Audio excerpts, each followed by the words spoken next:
On my honeymoon, my wife asked me, what would you regret on your deathbed never having done? And I said, writing a book and getting it published. I always wanted to do that.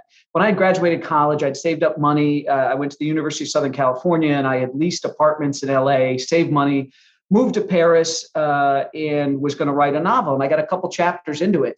And I quit. I said, oh, what if nobody likes it? I had that little voice in the back of my head that said, this might not be good. You might not sell it. It'd be embarrassing. Why risk the embarrassment? Just don't take the risk. Just do something else. Travel on the money you saved. And that's what I did. I chickened out and I shipped my laptop back home. And I'd always wanted to be an author since I was a little boy.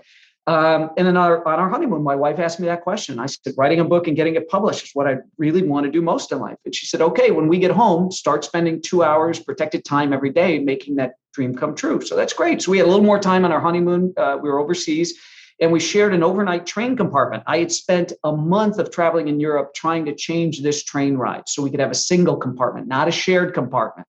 And my wife said, we're spending more time in all of these train stations waiting in line to get up to the window to try to change its reservation. She said, you're ruining our honeymoon.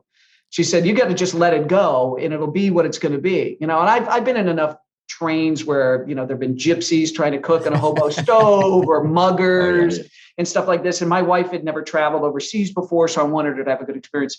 Anyway, we had been at Oktoberfest in Munich.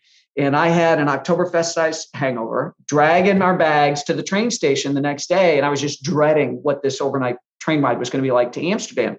And we got in the compartment, and it was a lovely brother and sister from Atlanta, Georgia.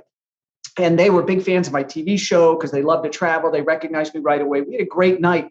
And I sat up most of the evening talking with the sister about our shared love of books. Her name was Cindy Jackson.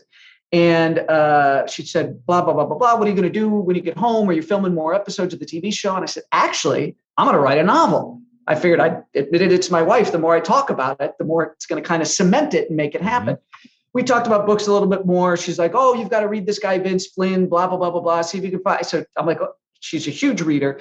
We get into the train station in Amsterdam the next morning and we go to exchange business cards. And she goes to give me hers and she kind of hesitates. She said, listen, if you write that novel, I'd like to read it. And if I can help you out, I want to help you out. She handed me your business card and she was a sales rep for Simon & Schuster. And all these years later, I'm still with Simon & Schuster. And it's because of that overnight train ride. It was Cindy Jackson and her brother, Rob. That was a big, big moment. So, I went home. I wrote the manuscript. 2 hours led to 3, led to 4. Trish kept the world at bay for me, would bring me food in my office. And I got to the end of the manuscript for Lions of Lucerne, and I felt like what somebody must feel when they run their first marathon, climb their first mountain. I knew I could do this again. And I also knew I would never get to my deathbed, having wondered, how would my life have been different if I'd only had the courage to see the writing all the way through from start to finish. So I love that. I love that story. And then, I'm the beneficiary of that, moving forward down the line. It just incredible.